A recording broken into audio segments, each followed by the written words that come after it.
I think I can roll with this. All right, let's get started then. Beaming from Pacific Junction Hotel to Earth, Girth. Yo, welcome back to my summer lair. I am your host, Sammy Unin, and today I have Christopher Ward. He is a singer, songwriter, author, and one of the first Much Music VJs who recently penned a book called Is This Live? Inside the Wild Early Years of Much Music. And we're going to be getting to all of that. Oh, and he is also in the Austin Powers Ming T. Austin Powers fronted band Ming T. Do you guys still do that, or is that kind of just still one-off and just kind of like that's done? The Ming T, well, it was kind of a two-off. Two-off, yeah. Yeah, out of the three movies, we were in 1 and 3. Mm-hmm. I don't know. I mean, Mike could make another movie, and who knows, he might have to call upon his rock and roll stalwarts. And, that's a call that I would answer. Yeah. Mike actually wrote the introduction for the book for Is This Live?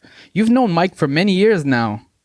He and I were in the Second City touring company together. Oh, man. Let's see, 82,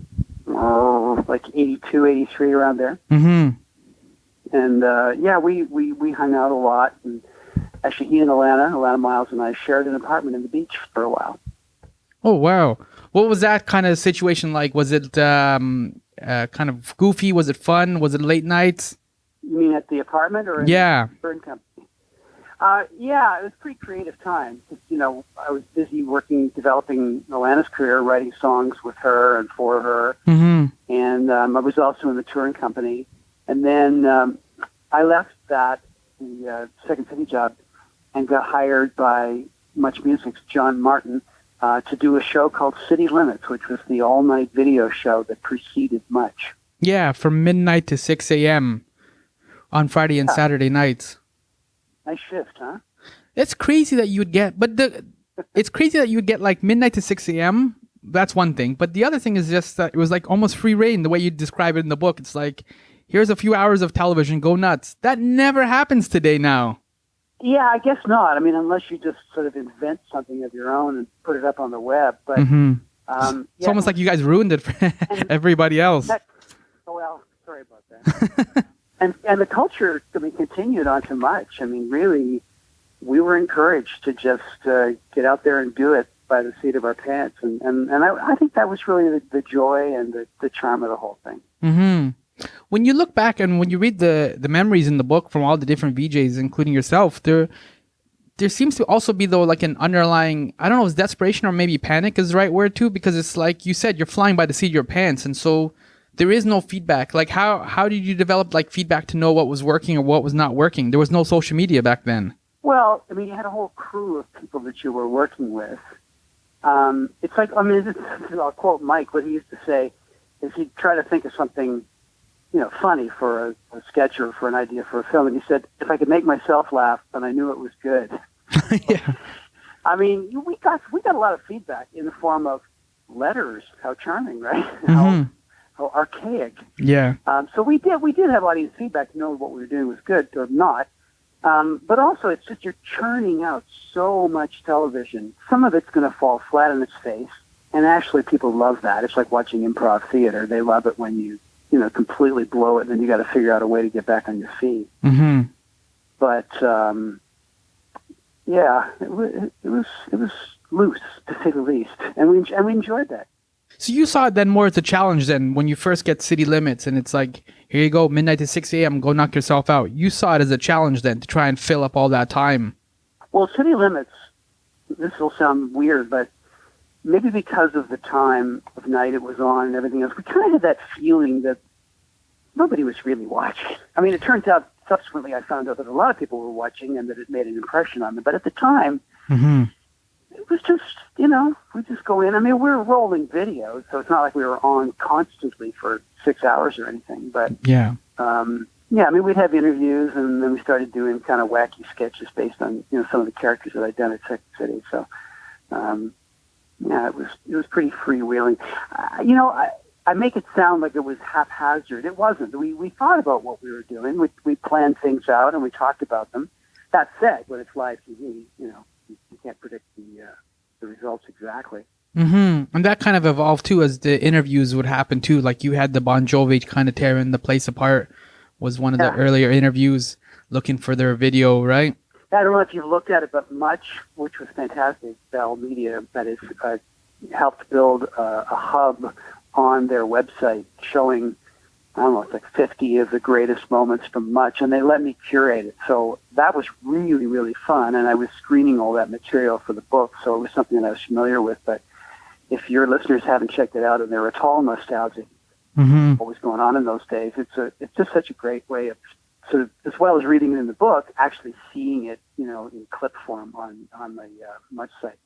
We've almost gone full circle in a way in terms of interviews, because interviews like the stuff you were doing with like Bon Jovi, where they were like barbecuing and hanging out, it's kind of now what's happening with a lot of late night television, like carpool karaoke and things like that. A lot more interactive. It's not just sit down with two chairs and kind of go back and forth now. It's kind of gone full circle to what you guys were initially doing.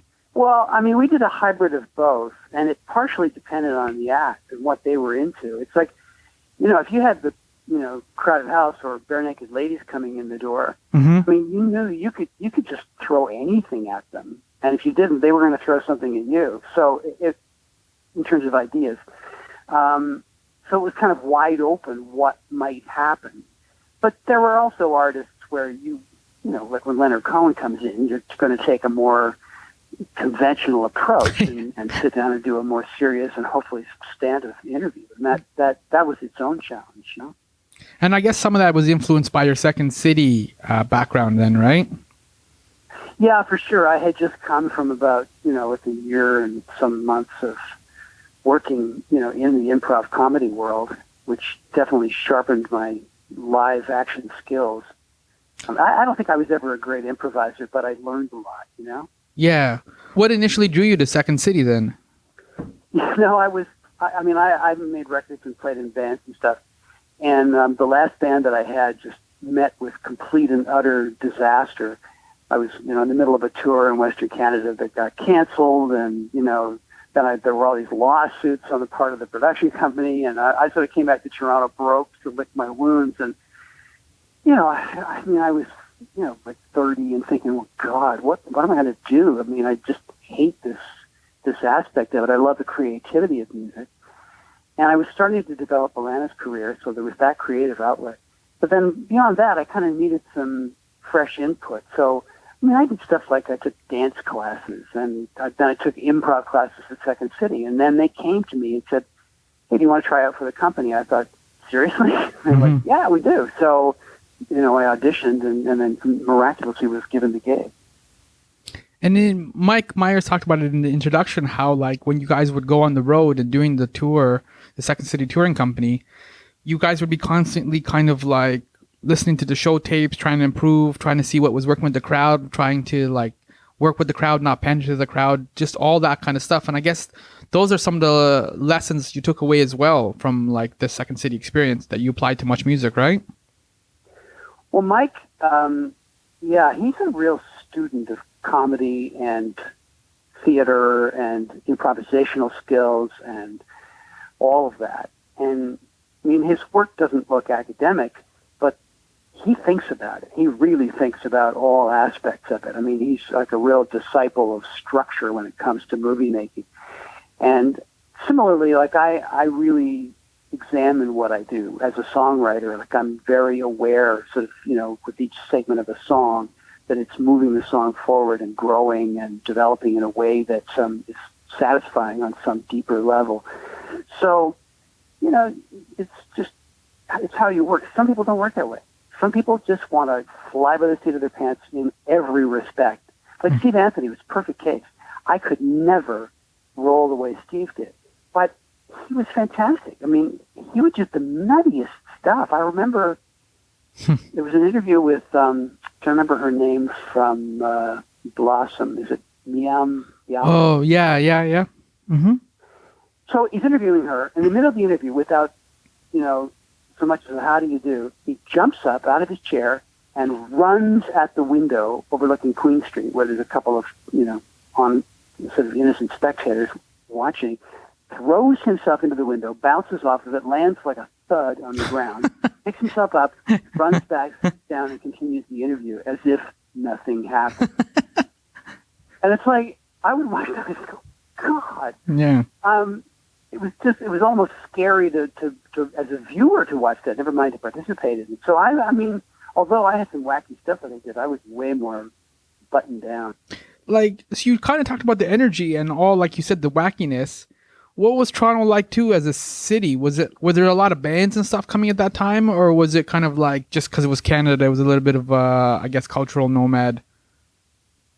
Well, I mean, if you look back, say to the early '80s, I mean, Canada was musically kind of a rock nation. Mm-hmm. And those were the bands, like Triumph and Rush and April Wine, and then came Loverboy, and that was the sort of foundation musically, and this huge sweeping generalization. Forgive me for this, but right around the time the Much launched, there was like an incredible explosion of really interesting and diverse acts, and look, like somebody like Jane Siberry came along, or the Parachute Club, or Platinum Blonde, 5440. Jan Arden. I mean, just all these really, really interesting artists who were carving their own path. Like it used to be in the early days of the Canadian music industry, and by that I'm talking about, like the late 60s and into the 70s. They wanted something that was sort of a replica of what was successful in the States. It's like, oh, you're Canada's answer to, Mm-hmm. David Cassidy, whatever. Yeah. But there came a point where that was not the case, and bands started having very distinctive identities, like, the Pursuit of Happiness, for example. Much celebrated that fact. And I think we gave them a nice forum to be able to find an audience really quickly. Like, they didn't have to go through the whole tour slog like artists had before. If they made a rockin' video, we played it. It's surreal how much impact the videos had too back in the day, how it would instantly, like, you have a number of comments from bands and stuff, like Loverboy, for example, who would talk about how much impact immediately the videos would have and catapult them. Corey Hart was another big one. The Sunglasses at Night video. It would just instantly transform their career. It's surreal how, like, quickly that would have such an impact. Yeah, it was, I mean, I don't think we even necessarily realized that at the start, but it quickly became apparent that we were participating in something that was bigger than both of us, including the artist and the network. And it was fantastic to be part of that. Not that you felt a swagger, like, oh, look at the power we've got. It wasn't like that. Because, we felt a sense of responsibility to viewers. Like, so many of the people working there were really young. I mean, a lot of them were, pretty close to the age of a lot of the viewers. And they still were absolutely passionate. Like, when we had the programming meetings to decide what went to air and what rotation things went in, man, it was just like a blood sport in that room all day, screening stuff and fighting over it. But that's good.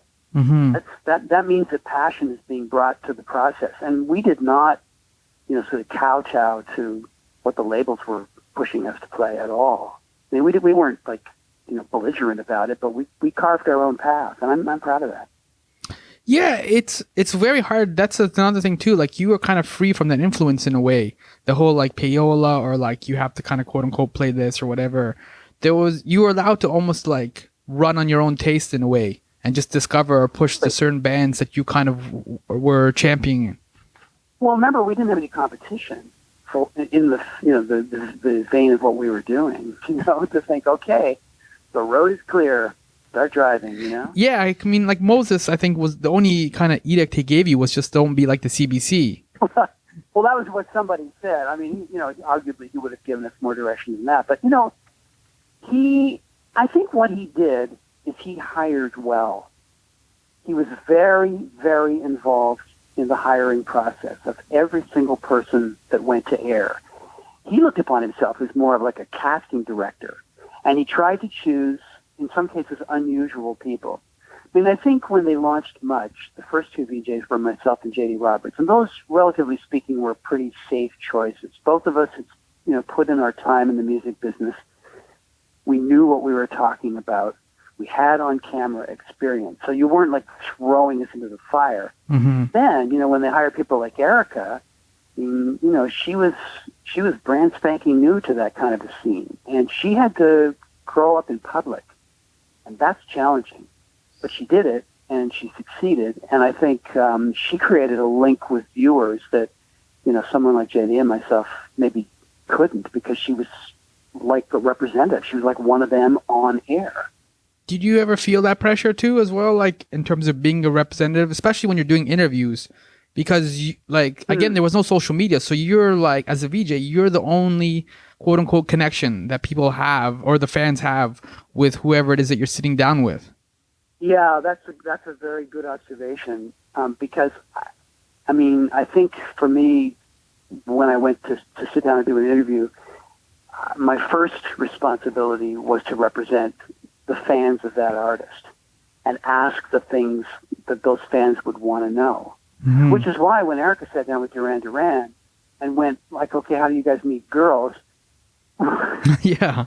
As frivolous as that may seem, that's exactly what people wanted to know.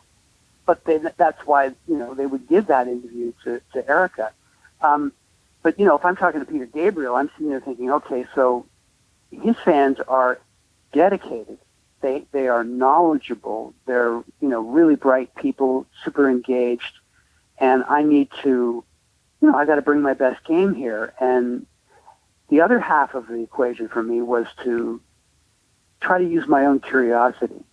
Because if you just sit there in an interview and sort of, as you know, scan your eye down to the next question on the page, mm-hmm. There's a static quality to the interview. Yeah. It just sort of stop, start. Whereas if you have a conversation with somebody and you're willing to take the risk of letting that conversation go where it wants to go and then maybe peter out or maybe develop into something completely unexpected, you're going to have a better interview. How was the process to do the research? Because it's like, again, there's no internet, there's no nothing like that. So yeah. It's a totally different, you must have just dig up, I guess, a couple of Rolling Stone interviews or something, right? That was basically it. We had this giant filing cabinet, this old metal behemoth that was in the studio, and it was alphabetized, and we would just go through it. So, when the Jesus and Mary chain were coming in, I would just steal the file and take it home and spend the whole night listening to their music and making notes and read all the things that I could and try to fashion an interview out of it.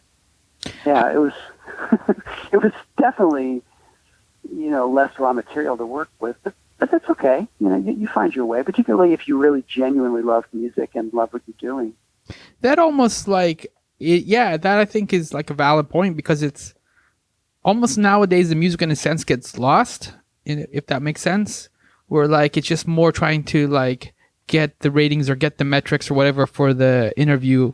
And so the actual music itself doesn't necessarily always get celebrated. And some of the artists have been around so much now that they just kind of do their answers by rote and then just kind of sleepwalk through the interview, and then it's boxes or briefs, and then they go home.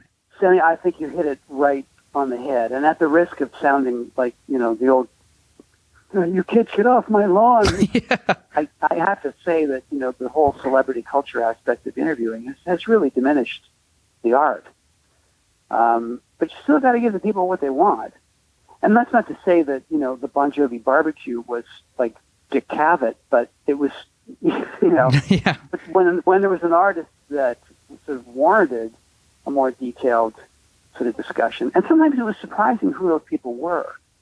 I remember interviewing Blackie Lawless from the band Wasp, and you think, oh, great, heavy metal band, lots of hair, lots of makeup, lots of, cod pieces.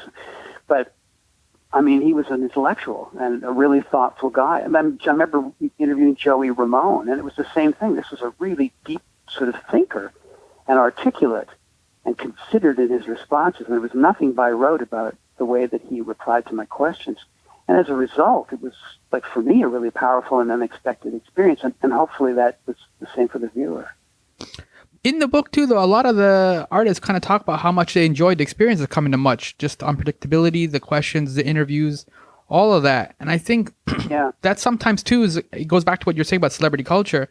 Some of that aspect is lost because it is just so structured and so right down to the minute. And so you don't have a lot of room for spontaneity, or like, we're just going to find out when the movie comes out, who's in it, and then we're done. And that's kind of like it now, right? Well, you know, I mean, perfect example. I mean, I've done a whole whack of interviews surrounding the release of my book, but it's in talking with people like yourself where I get a chance to be more expansive, and I don't feel, oh boy, I better give this guy a little soundbite so that he can jump to the next moment and the next pre-prepared question, then get in and get out in, 2.5 minutes or whatever it is. Like, you have to know your medium. And that's why, things like podcasts provide, I think, a fantastic opportunity for people who want to go a little bit deeper. Mm-hmm. It's like reading the news. I mean, or watching the news. I mean, you can get the news cycle on CNN and see everything you need to know in 30 minutes, or you might go to PBS and, or read the New York Times or whatever and go a little bit deeper into things. But it's all, you have to find your own curiosity as a viewer in order to do that. It's like when you grow up and you're finding the music that you love. What does Arcade Fire say? There's something like, the music divides us into tribes. I think that's the quote from one of their songs. Yeah. From the Suburbs. I love that record. But it's a good record. True. It's like it tells you who you are and what your interests are in some ways. And it's like, okay, well, how far are you going to go? Like when I first heard artists that I loved, let's say Van Morrison, I was like a complete addict. Well, I wanted to know, who did he love? So, at one point he was like, well, Ray Charles. I'm like, oh, Ray Charles. Oh, okay, cool. So then I go down the Ray Charles path. And then at Ray Charles at one point, I hear an interview with him. And somebody says, well, who influenced you when you started? He was like, oh, it was Nat Cole. I was a Nat Cole impersonator when I started. I'm like, holy shit. Mm-hmm. So, if you want to do that, if you want to find that stuff out, you can now. Yeah. Things online. You can chase it all night long. And, a lot of times we music lovers, that's exactly what we do. Or if you just want, the quick and dirty, when's the next tour, when's the next album, and, who you're sleeping with, well, fine. You can have that too. That curiosity it's still alive in your work and your passion and all that kind of stuff. That fire still burns. Oh, God, yeah. How do you keep it going? I try to bring it to whatever I do. I mean, like when I'm writing songs, I mean, I've been doing it a long time, so, there's two ways of looking at that. One person could say, oh, well, this guy's really experienced and really knows what he's doing, and he's written some songs that I like, so yeah, let's get him to write. Or they could go, well, he's a geezer, what does he know? His time has passed, you know what I mean? He's not relevant anymore. I mean, it's like there's two ways of looking at everything. So, but it behooves you to, when you show up, to really show up, to really bring your best, to make sure you've always got an armload of ideas. So, I'm a great note taker. I'm always putting down ideas, and it could be ideas for songs, it could be ideas for books, or just whatever. And that's what I do. Being creative is trying to make something out of nothing, and doing it every day. In terms of then the curiosity and in being creative, were you curious about some of your experiences that much, and that was kind of what prompted the book, or was it just a nostalgia? Or why did you kind of choose now to put this down memory lane tour together? Well, that's a good question, because there's some elements of both. I mean, I'm still friends with a lot of the people that I worked with, and we always get together when I'm in Toronto, and we hang out. And invariably, we end up talking about those times and certain things that happened, and people and music and so on, and lots of laughs. And there was a point at which I went, there's a story here. There's a really, really good story here. And I'm a little nostalgia phobic. I don't like sort of wading in those, rose-colored waters. Like, it's not moving things forward. Yeah, you'd almost rather put out a new album than a best of. Yeah, exactly. So, I kind of had to get past that. And I realized that, well, I've never done anything like chronicling a moment in time, and a moment that I, particularly in retrospect, think was a significant one in the history of the Canadian music business. I thought, well, who better to do it? I mean, JD and I were the first guys through the door. He's busy, being the White House correspondent for Fox News, so maybe I should do it. Yeah. And so I just started talking to people, and literally I started recording. I would get together with my friends, and instead of just yakking it up over a couple of drinks, I would put my phone on the table and hit iRecord. Was there anything that kind of surprised you as you kind of talked about all these memories and went back over all this stuff, or even just watching some of the old footage? Because you talked about going to the Bell Archives and just kind of watching some of the footage. A long time in that basement. Yeah. Were you surprised at anything, or like shocked at anything? I mean, not shocked, I don't think, because I remembered it. But there were things that I'd never seen before that were great. There was one I'd never seen, the Iggy Pop Intimate Interactive show. Oh yeah, it's great. Which Simon Evans put together, and it was amazing. I mean, it was just breathtakingly great live television. And when he crawls through the window with a guitar and stands there with this crowd surrounding him, and he's making up songs about being on the street in Toronto, and it was just wow. I just never seen anything like that. And yeah, so things like that were pretty amazing. I'd never seen believe it or not, I had never seen the Christmas tree toss. Oh, serious? That's another established tradition. It was an iconic occasion, and I think it was because at the end of the year, I was so busy putting the fromage show together that I kind of had my own fish to fry there. So I didn't see them. I mean, I knew they did it. I knew that it would be funny, and people talked about it and so on. But then when I went back and looked at them, I mean, some of them were hilarious, and one of them was absolutely death-defying. I mean, and that is actually on the Much Hub among those best-of clips, and you can see Steve's feet leave the ground, and his body hits the barrier on the second floor, where he could have gone over the edge. Oh boy! Only Steve, right? Only Steve. But, that should be his business card. It was amazing to see. So there were things that surprised and delighted. What about the fromages? Did they kind of hold up as well? Those were some great bits there. Like anytime you can make hamburgers out of sicker cows, I'm always in. I like that kind of stuff. That's a good way to put it. Well, I mean, first of all, I had a blast doing them. It was one of those things. It was just, here's a chance to mock everything that we take seriously the other 364 days of the year. Yeah. I relished those moments, and we used to go through and screen all the worst videos that we could find, and it was a pretty funny session, as you can imagine, putting that show together. Yeah. And then it was just a question of, well, how ridiculous can we make it? Where can we find some new cheese dispensing emporium who'll be willing to put up with us for a couple of hours shooting? Yeah. Usually ended up being the St. Lawrence market. Those poor people, I don't think knew what on earth we were doing, but for whatever reason, they decided to allow us to do it. There's always a sucker. I mean, it was kind of embarrassing too. I mean, some of the stuff that I did was really puerile, but what are you going to do? As long as you get the laugh at the end of the day, right? Well, exactly. I mean, people would say to me, it's like, people like Alan Frew were like, oh, God, I look back at those videos, and I went, oh, he said, it's so, skin-raising, inducing, embarrassing, just watching, it's like looking at your high school yearbook and your bad hair. Yeah. There's a lot of big hair in the book. Yeah, but, I mean, they all had a perspective. Mm-hmm. Larry Gowan talked about it. He in terms of fashion, he said, well, I said, did you make any criminal fashion choices? And I don't think I made a fashion choice that wasn't criminal. Oh, yeah. So, Yeah. So fromage just fits right in there.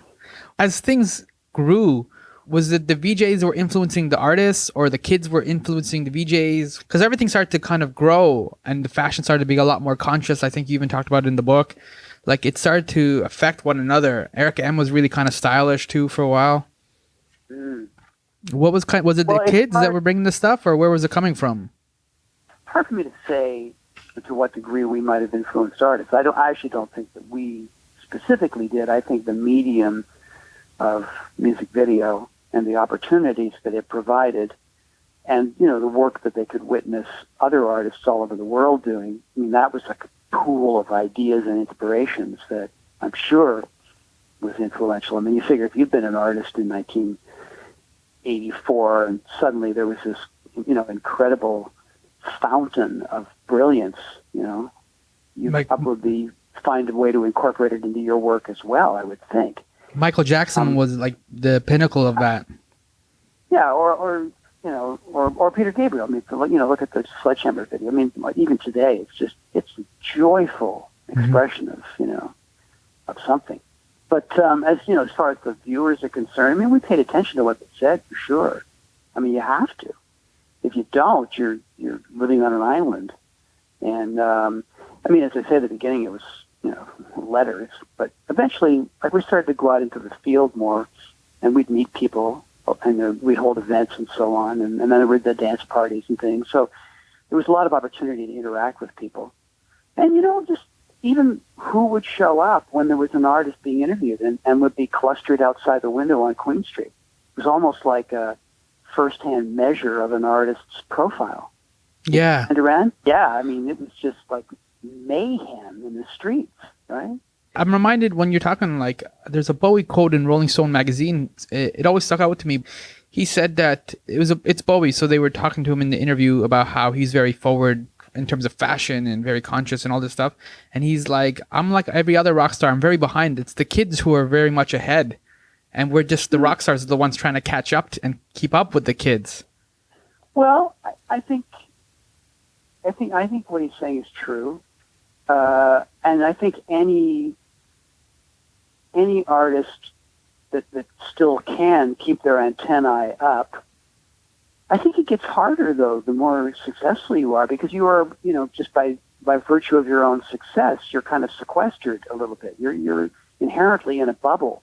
When you look at Madonna's fashion sense, I mean, there's a classic case of an artist who, used image as a powerful way of driving her career forward. Yeah. Well, at the beginning, she kind of looked like a thrift shop kid, right? And she was very adventurous and extremely creative in the way she put her looks together. But it was very, like, for people watching, it was affordable. You could go out and, get some sort of lacy layers and crucifixes and, the fishnet gloves and in the hair and the fishnet ripped stockings. I mean, you could put all of that together yourself. Mm-hmm. The fact is that she did it. Whether she was influenced by people that she saw in the clubs in New York where she was coming up, probably. So, yeah, I mean, things do cycle around, but there comes a point at which, I mean, like Prince. I mean, Prince was, had his own look for sure. Was he influenced by kids on the street? I don't know. What do you think? But it's a combination of, I think, what you're saying. I think it's partly because it's like you're in a bubble, so you don't have as much access anymore. You do, obviously, when you go to the shows and when you're hanging out at the concerts and stuff, you can kind of see the kids a little bit. But after a certain point, I think once you're in that bubble, then somebody like Prince or Michael Jackson, they kind of turn inward, and then they just kind of develop their fashion sense is so off the radar in a sense. Just wearing heels, wearing the military uniforms, those kind of things, that after a certain point, I think they just go off on a tangent, and I think it's just hard to go back to like jeans and a t-shirt like the rest of us. Does that make sense? Yeah. But also, I think they reach a point, too, particularly if it is an artist who is fashion-forward like Bowie, where, he's going to feel the onus with every cycle of his career to create something new. And maybe it's a hybrid of different things that already have been done, combined with some street fashion. But it's not like he's going to be prowling the clubs in disguise. No. He is, I don't think, for, the next Thin White Duke look or whatever. It was the move for him, And when Bowie was lucky in a way too, because he I don't know how he did it, but he somehow made his audience elastic enough so that they could like go from Ziggy to Thin White Duke and so on. Whereas some of the other artists, Michael Jackson, for example, he got kind of trapped in his own little icon, his own kind of image. And it was very hard for him to maneuver in a sense. It's like when you kind of try and park a car in a really tight spot. And he had a really nice car, but it was a really tight spot. That's good. I mean, fame is a trap, Mm-hmm. Yes, it is a trap. I mean, and it's one of your own design in some ways, but it very, very quickly takes on its own shape, and it's not something that you can necessarily control the form of. When you're influential, I mean, Bowie, to me, he just walked that line of somebody who looked like they went, okay, I got to come up with something new, versus somebody who's just followed their own natural curiosity. Mm-hmm. Like sometimes with Madonna, there's a feeling of it being a little contrived to me. Yeah, there's a little manipulation, I guess. Yeah, particularly in the latter stages of her career. But my God, she worked it for a very long time. Yeah. But then it goes back again what you're saying with like Peter Gabriel, right? Some of those choices he made, like what the flower pot or head or whatever that thing was, like it's clearly that's not like mainstream in any way, shape or form. I don't know. Like that's art for the sake of art in a way. And it's like, I'm going down this road. You guys want to come? I'm like, all right, let's go. Well, he was a groundbreaker all along. And he was very much the performance artist as well when he was with Genesis. So he had a built-in adventurous streak. And I think also these artists, they collaborate. I mean, in the case of Gabriel collaborating with Stephen Johnson in the making of that video, for like Madonna to collaborate with Jean-Paul Gaultier in creating those, conical bras and some of the crazy stuff that she did. There comes a time where, your curiosity gets beyond where your imagination is and you want to drink up other influence. It's the same musically. I mean, there's always people who are seekers who are going to other cultures and absorbing all of that influence, like somebody like Paul Simon going to South Africa and coming back and producing Graceland. Amazing album. What about like, I don't know other word to use, but like fame for like you as VJs, did that kind of open up some doors or like creative doors, or because you had all these relationships, especially you as a singer-songwriter, like was there more access to record companies, more artists to work with, things like that? Or was it just kind of a non-thing? Because it's not like MTV was really kind of pushing their VJs and trying to make them like celebrities in a sense. But Much Music had a kind of a different aesthetic, even though you are on TV. Yeah, I agree. It's hard for me to sort of shine the spotlight on myself and say what people thought of me. People have said, even artists, like I talked to Mark Holmes, Platinum Blonde, it's like, oh, you guys are stars, don't kid yourself, People cared what you thought, people cared what you wore, what you were interested in, what music you talked about. Oh, okay, so yeah, I guess we were tastemakers in some ways. Not influential maybe in the same way that artists are. Mm-hmm. That's a very, very powerful connection between an artist and their fans. But it's powerful coming through a television as well, though. That's why I think because you guys were the only conduit we had in a sense, right? Again, because there was no YouTube, no social media. It's like if you want to see the new video from any band or see an interview or see the Iggy Pop something, whatever, that was it. Like there wasn't a lot of like, you know what I mean? Because other than that, it was just like newspapers, magazines, which were kind of like very sterile, didn't have that same energy, and radio was kind of hit and miss too. And so television, where you guys were all... it was live. I mean, it was just happening in front of your eyes and in sometimes very unexpected ways. So we had that going for us for sure. It's hard. It's really, that's a hard one for me to analyze. I think MTV, you're right, did set up their VJs to be stars. That was part of the idea. It's almost kind of an American-Canadian thing, too, in a weird... A little bit, yeah. I mean, and it's funny, I had a really interesting conversation with Laurie Brown, one of the most thoughtful interviews that I did with, some of my former colleagues. I mean, she's just a brilliant woman, I think, and I feel very close to her. I mean, we had a real affinity when we were working together, too. I think we looked at our job in a similar way, which was that, you know what, we got a great gig, but we're not the stars. And let's always remember that. Our job is to provide a conduit, as you say, an opportunity, an avenue for the artist to reach their fan and for the fan to learn the things they want to learn about their favorite artists. And for us to essentially just get out of the way.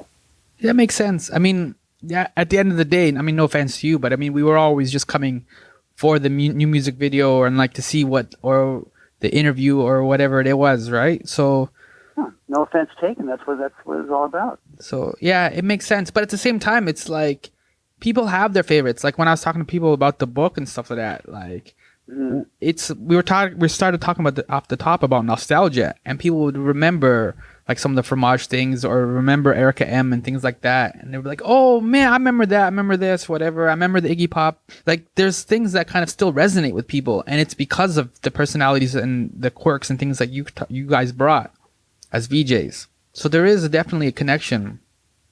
Yeah, and you're right, and the particular style of broadcast has passed. So it's nostalgia is a pretty heady thing when especially when it's time to the glory years of your own life. Because as you're discovering the bands that are meaningful for you. Yeah. And a lot of them stay meaningful. It's like if you were a kid when U2's first album came out, you very likely still love U2 and are interested in what they're doing next. Mm-hmm. And then even still too, like it's also just amazing to just go back, because I find that in the last little while too, the timing of your books has been really good, because there has been kind of this resurgence of just going back to much music, and just kind of there's almost like a mourning for what it's become in a sense. And it's like there's a gap from what it used to be and how cool it used to be. It's almost like it's like that wild party animal in like university, and then now it's just like driving a minivan or something, and it's got spreadsheets and like it's a soccer dad or something. Like it's not as cool as if. But how pathetic would it be if that person who is driving the SUV and taking their kids to soccer was still a party animal at like 50 or whatever, standing on the lawn at 5 a.m. in a toga with a bottle of Jack over their heads, yelling at the top of their lungs. It would be a little lacking. Yeah.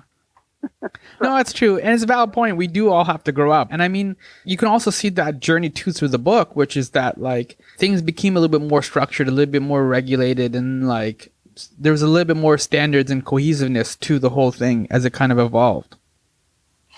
Well, you don't want to be an adolescent forever, You have to you have to grow and you have to lead. Mm-hmm. Even if people sort of love the wackiness, you can't be wacky in the same way forever. That's kind of sad, but true. And so you eventually left Much Music and continued songwriting. And how is that going? I still love writing songs. I mean, recently I've actually been writing for Degrassi. Mm-hmm. Talk about long-standing institutions. Yeah. One of their current characters is a songwriter, and so they need some people to write for her. So I've been working with a couple of other people doing that, and that's been really, really fun. I'm just channeling my inner teenage girl in order to do that, Sammy. Max Martin does that really well. I think he worked with some of the Taylor Swift stuff. Yeah. I think there's an inner teenage girl in many singer-songwriters, right? So it's like you just got to find it. I think that's the formula. Well, I have a daughter who just turned 21, so she's not a teenager anymore, but close enough that I just have to listen to what she's saying and make sure that I capture it. Mm-hmm. The curiosity still applies as well to what you mentioned that, but it's like the curiosity still applies to singer-songwriting. Like, there's still like creative paths that you're trying to follow or certain notes that you're trying to chase? It's always a product of what opportunities are out there. Who calls you and says, hey, you want to work on something? I just got a call yesterday about a new German band. It's a duo, male-female act, and it's just really cool. I mean, there's like references to Eurythmics, but there's also going to be references to the Double X, that new band, and you just have to be able to absorb it all and stay fresh and stay in the moment as much as possible when you're in the writing room. See where things are just naturally going and try to figure out what contribution you can make. In a way, it's not for me to drive any songwriting session. It's for the artist to do that, because they're the ones that know who they are, what they're comfortable saying, and what stories they have to tell. And it's up to me to sort of help them tell those stories and birth those moments. We've almost then gone full circle to what you were saying about Much Music and doing interviews, because that's similar to what you were just saying. You just want to provide almost like a platform so that the serious artists can be serious, and intellectual, and then the other ones like Bare Naked Ladies can come in and be all like goofy and fun. Yeah. I hadn't thought of it that way, but I think you're right. Thank you so much for taking some time and just like going down memory lane. I know for sure I'm not the only one. Like, I enjoyed a lot of the Much Music days, and it was cool to just talk and even just read the book. And just the book is This Live? Inside the Wild Early Years of Much Music. And it was neat just to hear the stories and see how something like an institution like that got built up. Moses obviously had a big influence on Canadian television with City and Much and all kinds of things. Did he ever? And he gave us such an incredible opportunity. And I think we, for the most part, I think we really took it and made the most of it. Mm-hmm. But thank you, Sammy. It was wonderful speaking with you. I mean, it's great being able to get into things, with a little more depth, and I really appreciate it. Cool. Thank you so much.